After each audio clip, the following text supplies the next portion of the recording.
Hello everyone, this is presentation of Group 3 and our topic it's all about the specific issues in science, technology, and society. And these are the names of the members. Let's start with Jekar H. Spiro, John Ray R. Ragot, Mark James H. Tegas, Jedson Q. Valera, Eloisa M. Palma, Jana Andrea M. Prado, Angelica May B. Sabado, Isa N. Sagon, Asiel Ann Zay Sayton, Rodojoy E. Sim, Jambi C. Valenzuela, Elizabeth N. Villanueva, and Norjoy T. Isag. Report outline. We are going to discuss the introduction and history of information age, and we will also tackle computer, World Wide Web, application of computers in science and research, and how to check the reliability of web resources.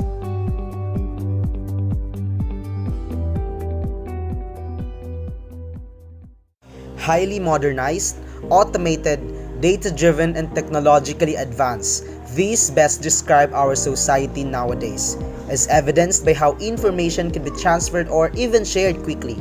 The different areas of society have been influenced tremendously, such as in communication, when we talk to someone, when we communicate to them, in our economics, the status of our money, of our wealth in the society, the industry, health, and even our environment. But let us be reminded that despite our gains due to the growing development of information technology, the rapid upgrade of information has also disadvantages. We should put in our minds that despite all of the positive things, if this will not be used in moderation, then this will result to negative or disadvantages.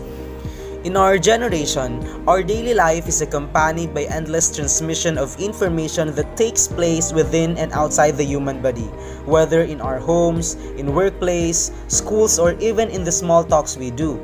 According to Webster's Encyclopedic Unabridged Dictionary, information is knowledge communicated or obtained concerning a specific fact or circumstance. In their definition, they see information as a knowledge that we can acquire and transmit to others in different ways pertaining to a subject or a situation in our life. Moreover, the information age is defined as a period starting in the last quarter of the 20th century when information became effortlessly accessible through publications and through the management of information by computers and computer networks. It is also said that the means of conveying symbolic information, such as writing, arithmetics, and other codes among humans, has evolved tremendously with increasing speed. That is why the information age is also called the digital age and the new media age, because it was associated with the development of computers that we are all using in different purposes, may it be for communication, for entertainment, and now in the online class as a learning tool. On the other hand, according to James R. Messenger, who proposed the theory of information age in 1982, he described the information age, and I quote, "The information age is a true new age based upon the interconnection of computers via telecommunication, with this information system operating on both a real-time and basis. Furthermore, the primary factor driving this new age forward are convenience and user-friendliness, which in turn will create user dependence." In his definition, he meant that the improvement, or let's say the development of computers, are navigated by instant processes that makes our life easier, and in return, we also have the freedom to express and use it in the way we want. In 3000 BC, Sumerian writing system used pictographs to represent word. Kasi diba kapag ang letters nag-combine into words, and then pinagsama-sama ito at doon nagkakaroon na ng information or nabuo yung gusto mong i-relay na message. 2900 BC is the beginning of Egyptian hieroglyphic writing. Parang same lang to sa pictographs. In 1300 BC, tortoise shell and oracle bone writing used in that time. Kinukuha nila yung shell, yung bones ng tortoise kung saan pinapainit nila ito at doon makikita yung nakasulat o nakaukit sa buto. And yun yung pinapaniwalaan nila na nakikipag-message sa kanila ang Panginoon. So, yun yung way para makipag-usap ang ating mga ninuno sa kanilang Panginoon o Diyos at Diyosa. 500 BC, papyrus roll was used. 200 BC, Chinese small seal writing was developed. 100 AD, book Parchment Codex. It is essentially an ancient book consisting of one or more quires of sheets of parchment folded together to form pages. 105 AD, wood block printing invented by Chinese. 1445, Johannes Gutenberg invented printing press using movable metal type. Printing press played a key role in the advancement of the Renaissance. 1755, Samuel Johnson's dictionary standardized English spelling. It is one of the most famous dictionaries in history. 1802, the Library of Congress was established, and in the same year, the invention of the carbon arc lamp. It is a lamp that produces light by an electric arc invented by Humphry Davy. 1824, Research on Persistence of Vision, published by Peter Roget. Persistence of vision is the phenomenon of the eye by which an after-image is thought to persist for approximately 1/25th of a second on the retina. 1830s, first visible design for a digital computer, and same year August Lady Byron writes the world's first computer program. 1837, invention of the telegraph in Great Britain and the United States. 1861, motion pictures were projected onto a screen. 1876, the decimal system was introduced. It provides a shorthand identification and location tool. 1877, Edward Muybridge demonstrated high-speed photography. It uses high-speed stop-motion photography to capture a horse's motion. In 1899, first magnetic recording were released. 1902, motion picture special effects were used. In 1906, Lee De Forest invented the electronic amplifying tube. 1923, television camera tube, or the iconoscope, was invented by Zworykin. He is the father of television. Iconoscope was an early electronic camera tube to scan an image for the transmission of television. Next slide is 1926, first practical sound movie. 1939, regularly scheduled television broadcasting begins in the US. And in 1940s, beginning of information science as discipline. 1945, Vannevar Bush foresaw the invention of hypertext. It has surprisingly rich history compared to most phenomena in the personal computer industry. 1946, ENIAC computer was developed. It was Turing complete and able to solve a large class of numerical problems through reprogramming. Okay, next slide is 1948, birth of field of information theory proposed by Claude E. Shannon. 1957, planar transistor developed by Gene Homey. 1958, first integrated circuit by Jack Kilby. He invented it at Texas Instruments. In 1960s, Library of Congress was developed, LC Mark, or the machine readable code. In 1969, UNIX operating system was developed, which could handle multitasking. It was quickly adapted for another computer, and the team ported or modified it to PDP-11 by late 1970. Okay, next slide. In 1971, Intel introduced the first microprocessor chip. In 1972, optical laser disc developed by Philips and MCA, or the Music Corporation of America. In 1974, MCA and Philips agreed on a standard video disc encoding format. 1975, Altair microcomputer kit was released, the first personal computer for the public. The MIT's Altair 8800 was extremely successful market product in that time. In 1977, Radio Shack introduced the first personal computer, the TRS-80. It was the first complete pre-assembled small computer system on the market, and also it is the personal computer that beat Apple for a while. In 1984, Apple Macintosh computer was introduced, and it was first commercially successful personal computer to feature two old-known, then but still unpopular features, the mouse and the graphical user interface, rather than the common line interface of its predecessors. Mid-1980s, artificial intelligence was separated from information science. In 1987, HyperCard was developed by Atkinson Recipe Box. In 1991, 450 complete works of literature on one CD-ROM was released. January 1997, RSA, Encryption and Network Security Software Internet Security, code cracked for a 48-bit number. So, all in all, up to now, marami pa ring invention about sa information age. And syempre, mas magaganda na yung ngayon, di ba? Yung mga computers, TV, panipis na ng panipis, and pa-improve na ng pa-improve. And may iba't ibang set na rin. And also, social medias, ang dami na rin. Basta lahat na nagbibigay ng information, ito ay kasali sa information age. Yung mga nakalagay lang po kasi dito sa PowerPoint is hanggang 90s lang po. Hindi po ibig sabihin na wala dito sa PowerPoint, wala nang improvement yung information age ngayon. Okay, next slide. Okay, this picture shows the evolution of man and information.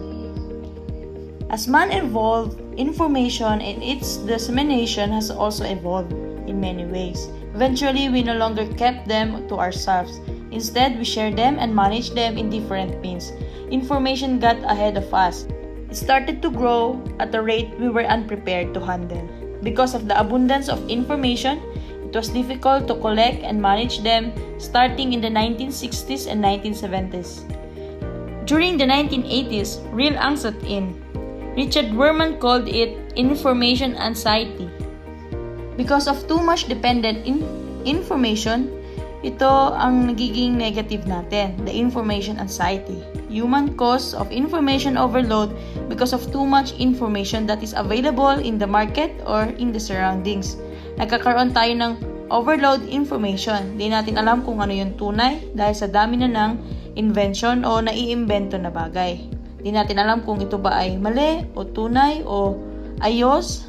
So, sa sobrang available ng information sa surroundings natin, nagkakaroon na ng too much information overload. In the 1990s, information became the currency in the business world. Information was the preferred medium of exchange, and the information managers served as information officers.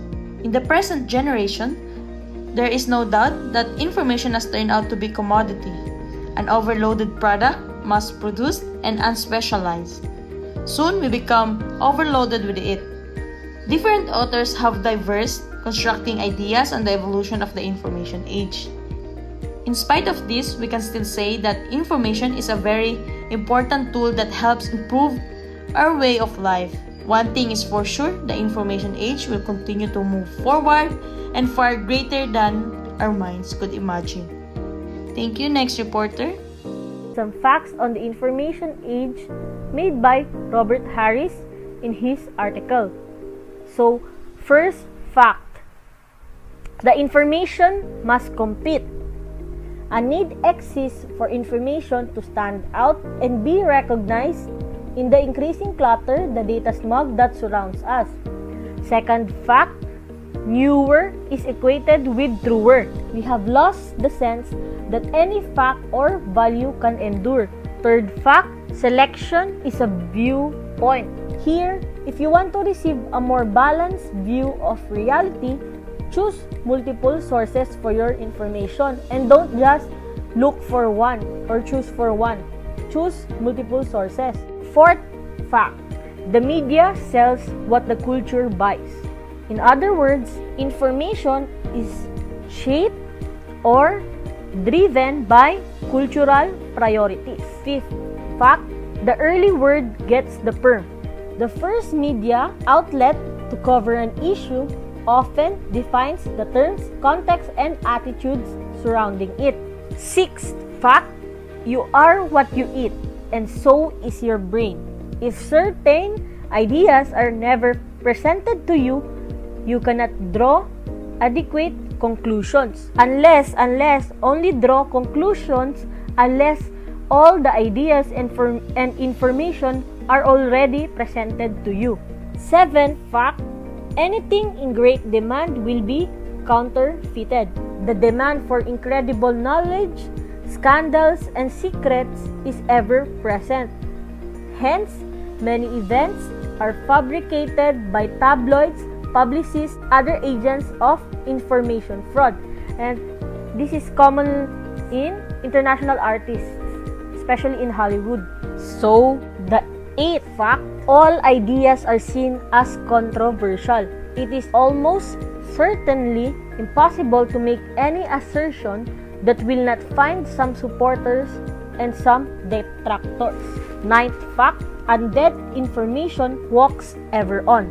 Rumors, lies, disinformation, and gossips never truly die down. They persist and continue to circulate. 10th fact, media presence creates the story. So, people behave much differently from the way they would if being filmed.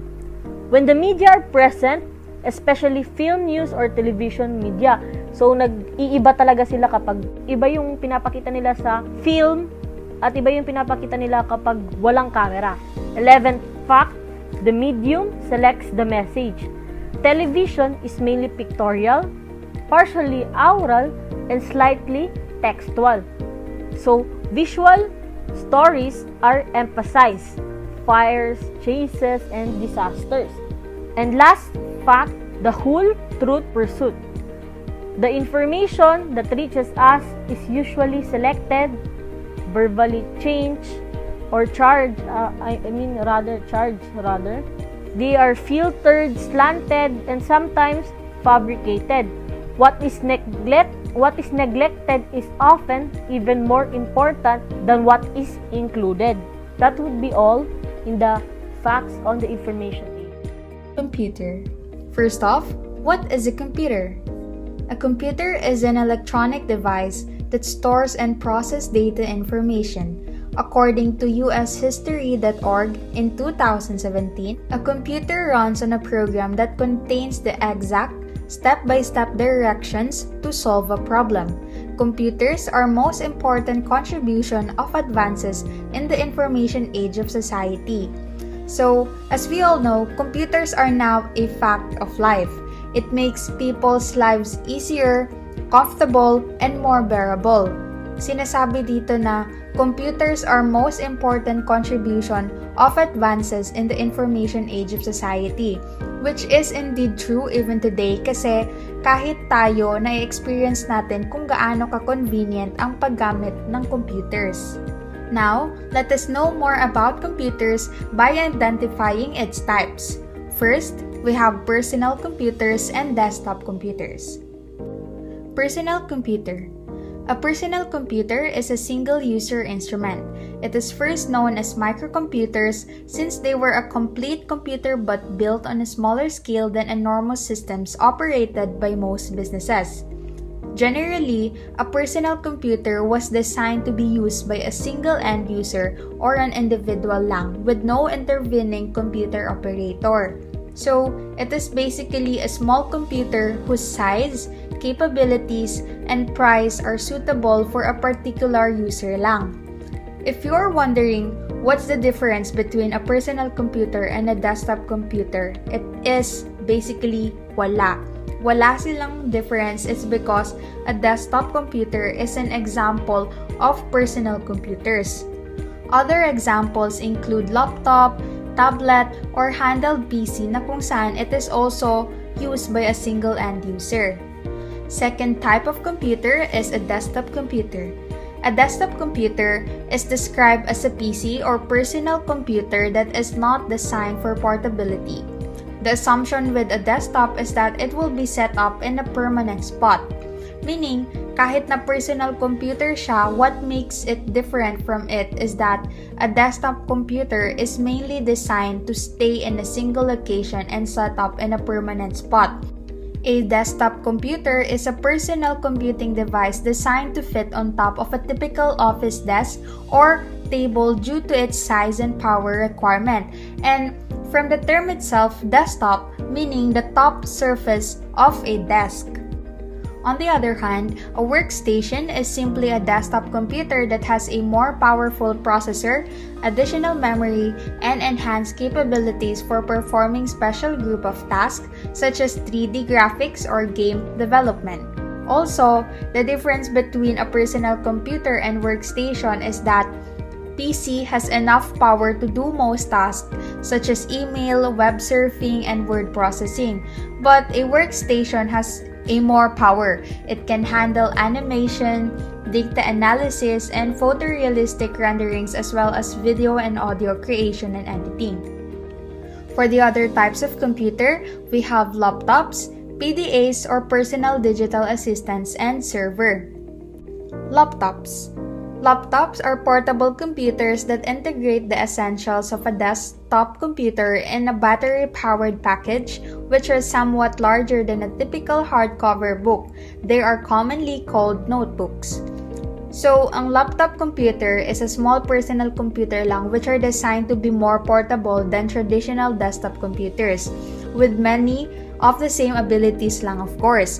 What's good about laptop is yung pagiging convenient niya sa isang user. Why? It's because laptops are able to be folded flat for transportation and pwede mo siyang ilagay sa kahit anong bag like briefcase or backpacks, ganyan, kasi mas manipis siya and mas magaan siya compared sa desktop computer.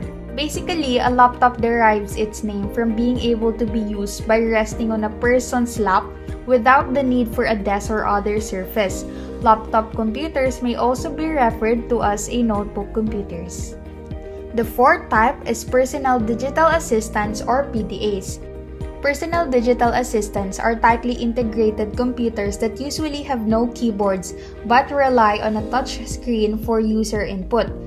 These are typically smaller than a paperback, lightweight, and battery-powered according to ushistory.org in 2017. Okay, so personal digital assistants are also known as handheld PC, and these are small networked computers that can fit in the palm of your hand. It is a handheld mobile device used for personal or business tasks such as scheduling, calculator, note-taking pad, and managing your calendar, and it functions as your personal information manager. So, para siyang smartphone but basically it's not kasi PDAs are handheld organizer, ganyan sa picture kung makikita nyo. And hindi lahat ng features na meron sa smartphone ay meron sa PDAs. Firstly, personal digital assistants are not capable and meant for calling whereas smartphone, pwede kang makipagtawagan. And pangalawa, smartphones are internet-enabled phone whereas ang PDAs are not. It cannot be connected to an internet. Next is server. A server refers to a computer that has been improved to provide network services to other computers.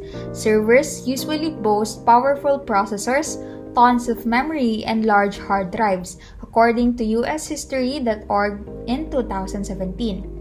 So, a server is a piece of computer hardware or software that provides resources, services, or data to other computers, and it also provides functionality for other programs or devices called clients. Okay, para saan ba ang servers? Servers manage network resources. For instance, a user may set up a server to control access to a network and send or receive email. It can manage print jobs or host a website. So, how does it work? So, to function a server, a device must be configured to listen to clients' requests on a network connection. This functionality can exist as a part of the operating system as an installed application, role, or combination of the two. And we're down to our last two types of networks, which are mainframes and wearable computers. Mainframes.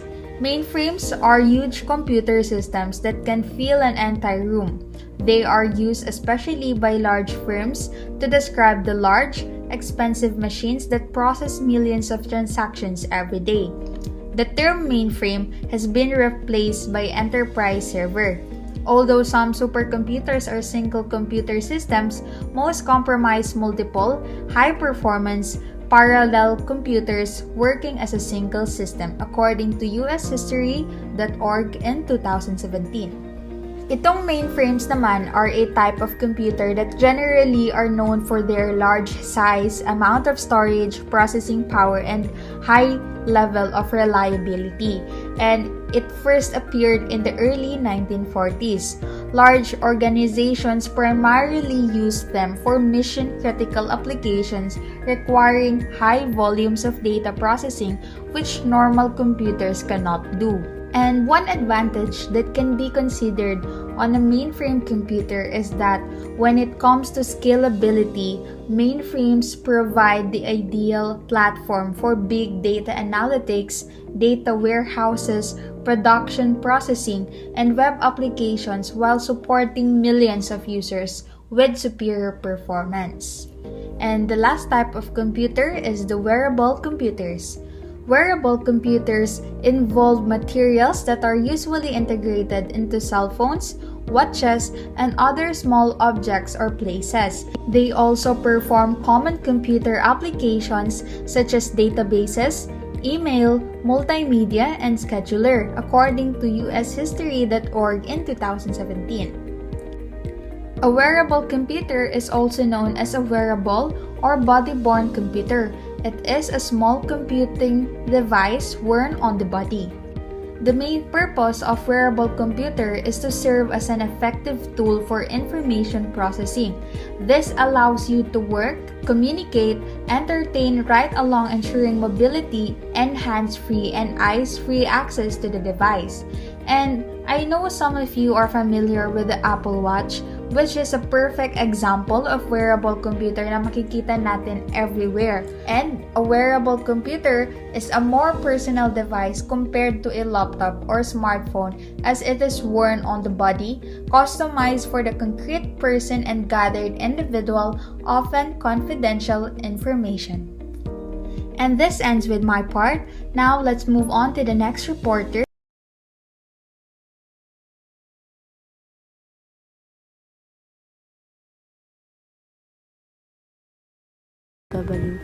So I just took the ones that are easier to use or learn and more important.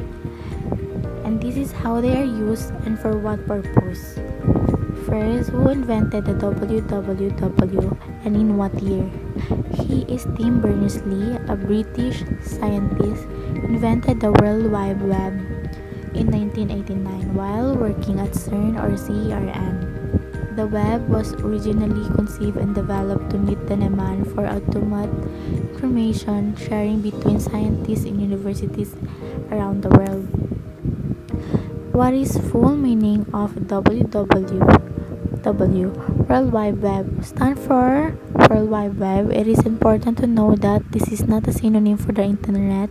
The World Wide Web, or just the web as ordinary people call it, is a subset of the internet. The web consists of pages that can be accessed using a web browser. How can I access the World Wide Web? Users access the World Wide Web facilities via a client called a browser, which provides transparent access to the www servers. If a local www client is not available on your computer, you may use a client at a remote site. This can be an easy way to start using this web. What is www used for? It connected the world in a way that was not possible before and made it much easier to people to get information, share and communicate. It allowed people to share their work and thoughts through social networking, sites, blogs, and video sharing.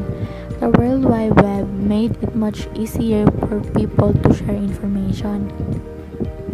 What is World Wide Web examples? The World Wide Web is another way to describe the internet, which is a network of computers which are connected and that share information and allow communication around the world. An example of the World Wide Web is the internet. What is www and its features? The World Wide Web is a system for displaying text, graphics, and audio retrieved over a hypertext document with its corresponding text hyperlinks is written in hypertext markup language, or also known as HTML, and is assigned an online address called the Uniform Resource Locator, or also known as URL. What is the difference between www and internet? The World Wide Web, or web for short, are the pages you see when you are at device and you're online. But the internet is the network of connected computers that the web works on, as well as what emails and files travel across. The World Wide Web contains that things you see on the roads like houses and shops. What is www? How does function? www stands for World Wide Web. It is used before any website to search for website on the internet or web. We can access any information like images, documents, etc. from the web by using www. What problem did the World Wide Web solve? So Berners-Lee, a researcher working at CERN or CERN, created the World Wide Web. It solved the communication problem for the celluloid scientists and changed human existence as we know it. What is the difference between a server and a browser? Web browser is an application program that displays a World Wide Web document. It usually uses the internet service to access the document. Web server is a program or the computer that provides services to other program called client. The web browser requests the server for the web documents and services. And there has also been a problem in the world of the internet. Not just one but 7 major internet problems, which is world of internet, cloud attacks, all-built security issues, botnet problems, limited all, lack of confidence, understanding lot or LOT. I've added a definition and you can read and understand it better. Thank you, that's all. Of computers in science and research. One of the significant applications of computers for science and research is evident in the field of bioinformatics. So what is a bioinformatics? Bioinformatics is the application of information technology to store, organize, analyze amount of biological data which is available in the form of sequences and structures of proteins, which is the building blocks of organisms, and nucleic acids, the information carrier. Bioinformatics was established because of a need to create large databases of biological sequences, because the human brain cannot store all the genetic sequences of organisms, and this huge amount of data can only be stored, analyzed, and be used efficiently with the use of computers. To explain furtherly from the pharmaceutical industry's point of view, bioinformatics is the key to rational drug discovery. It reduces the number of trials in the screening of drug compounds and in identifying potential drug targets for a particular disease using power computing workstations and software like Insight. In plant biotechnology, it is found to be useful in the areas of identifying diseases, resistance genes, and designing plants with high nutrition value. A molecular modeling, which requires a lot of calculations, has become faster due to the advances in computer processors and its architecture. Next is SwissProt Protein Sequence Database. SwissProt is a correlated protein sequence database which strives to provide a high level of annotation, a minimal level of redundancy, and a high level of integration with other databases. It is also the development of a consolidated formal database where the initial databases of protein sequences were maintained at individual laboratories. SwissProt Protein Sequence Database is also initiated in 1986. It now has about 70,000 protein sequences from more than 5,000 model organisms. Computers and software tools are widely used for generating these databases and to identify the function of protein, model the structure of protein, determining the coding regions of nucleic acid sequences, find suitable drug compounds from a large pool, and optimize the drug development process by predicting possible targets. Some of the software tools which are handy in the analysis include BLAST Annotator and GeneFinder. BLAST is used for comparing sequences, Annotator, an interactive genome analysis tool, and a Gene Finder is a tool to identify coding regions and splice sites. The sequence information generated by the Human Genome Research initiated in 1988 has now been stored as a primary information source for future application in medicine. It has a huge available data that, if compiled in book, the data would run into 200 volumes of 1,000 pages each, and reading alone would require 26 years of working around the clock. The much-celebrated Complete Human Genome Sequence, which was formally announced on June 26, 2000, involved more than 500 times 1018, which is also 500 million trillion. This result can be considered as the biggest exercise in the history of computational biology. How to check the reliability of web sources? The internet contains a vast collection of highly valuable information, but it may also contain unreliable, biased information that mislead people. So here are the following guidelines that can help us check the reliability of web sources that we gather. It is noteworthy to consider and apply the following guidelines to avoid misinformation. First guideline: who is the author of the article or site? Look for an about or more about the author link at the top, bottom, or sidebar of the web page. Some pages will have a corporate author rather than a single person as an author. If no information about the author or authors of the page is provided, be suspicious. Does the author provide his or her credentials? What type of expertise does he or she have on the subject he or she is writing about? Does he or she indicate what his or her education is? Second, what type of experience does he or she have? Should you trust his or her knowledge of the subject? Then try searching on the internet for more information about the author. Look if there are other websites that is associated with the author's name. Is he or she affiliated with any educational institution? Do commercial sites come up? Do the websites associated with the author give you any clues to particular biases the author might have? So, second guideline: who published the site? How to find out? Look at the domain site of the website that will tell you who is hosting the site. Example, Lee College Library website is that in the example in the screen. So, we can see that the domain name is lee.edu. This tells us that the library website of Lee College Library is hosted by Lee College. So another thing, search the domain name at this website, the www.whois.sc. This site provides information about the owners of registered domain names. What is the organization's main purpose? Check the organization's main website if it has one. Is it educational, commercial, or it is from a reputable organization?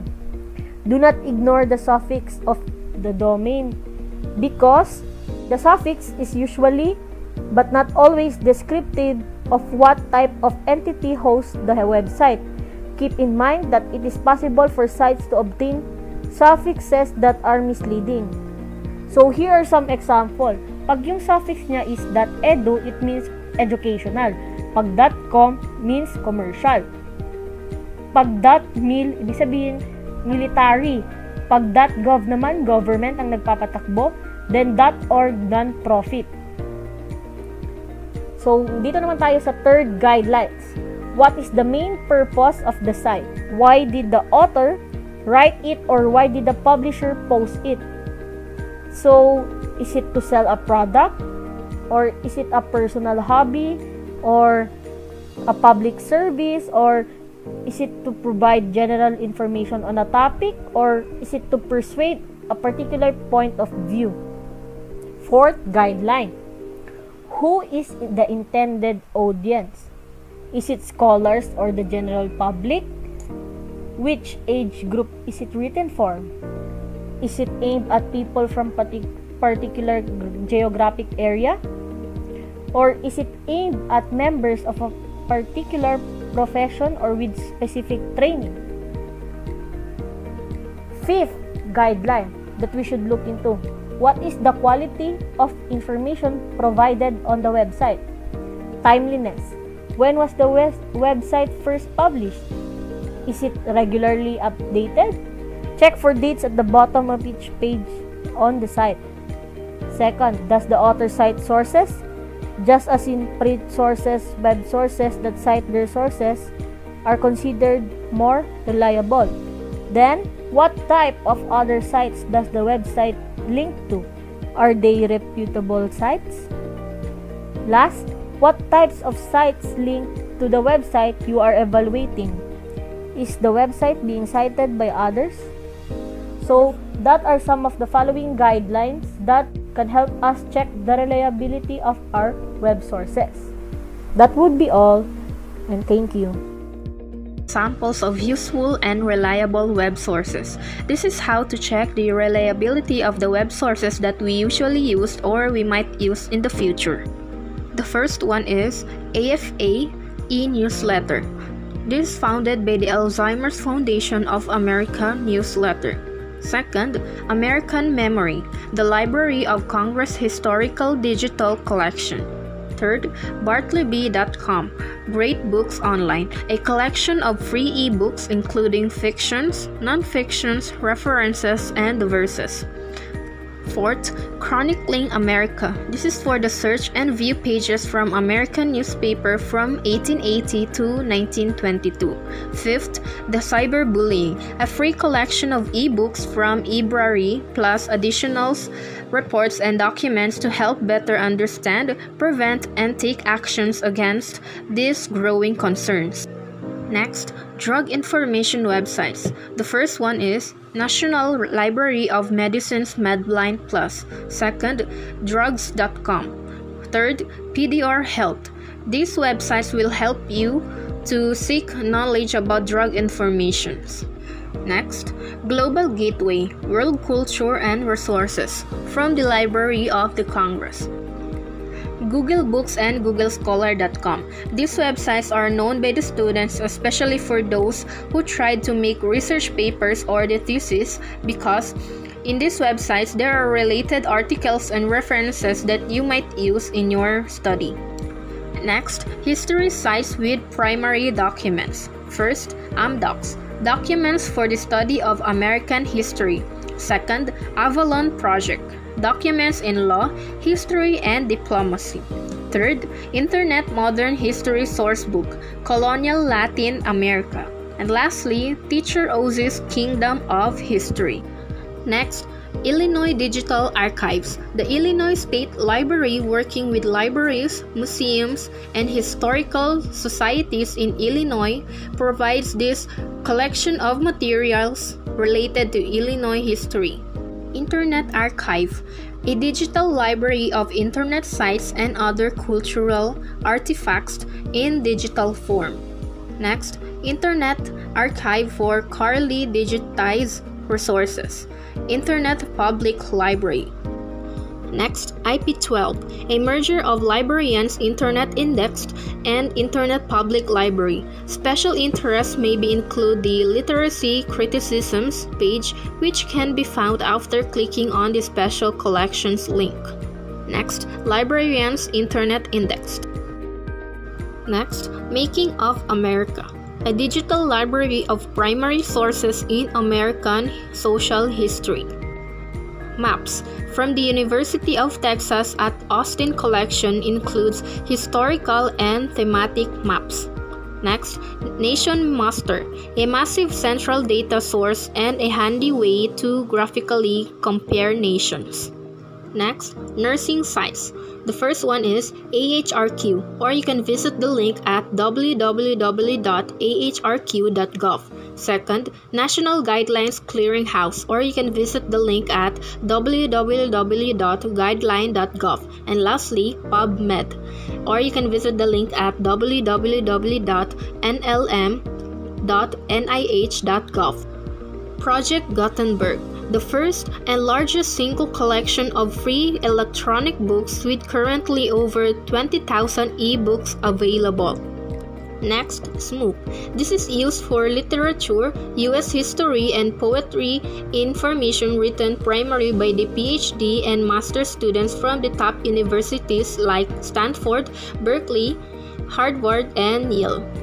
Next, StateMaster, a unique statistical database which allows you to research and compare a multitude of different data on U.S.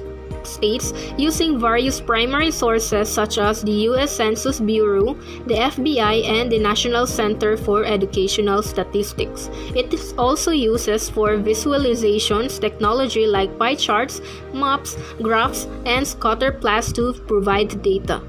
And lastly, Virtual Reference. This is used for selected web resources compiled by the Library of the Congress. That's all. Thank you. To wrap up everything, technology advancement, innovation, and computers are becoming part of our daily lives. Nowadays, information can be shared or transferred quickly in just a second. By clicking or tapping a button, the information of true or not can be shared. We, people, are becoming more interested in sharing information about ourselves. We post our problems, achievements, selfies, and even our daily life routines. With this, various aspects of our society are also being influenced by the information age, especially in the communication, economic industry, health, and even our environment. But we should also be mindful about the pros and cons of this, because the rapid upgrade of information poses both positive and negative impact to our society and mostly to ourselves. Therefore, we need to carefully check our motives before disseminating information. We need to filter the information we believe into, and we also need to verify that information before believing them and using or even sharing them, because it can create massive impact towards you and the people surrounds you. We should share information that could help improve our lives and others. Information that is true and will promote positive outlook even in the darkest of times. Before we end, let us leave you a quotation by Malcolm Gladwell saying, "We live in the world saturated with information. We have come to confuse information with understanding."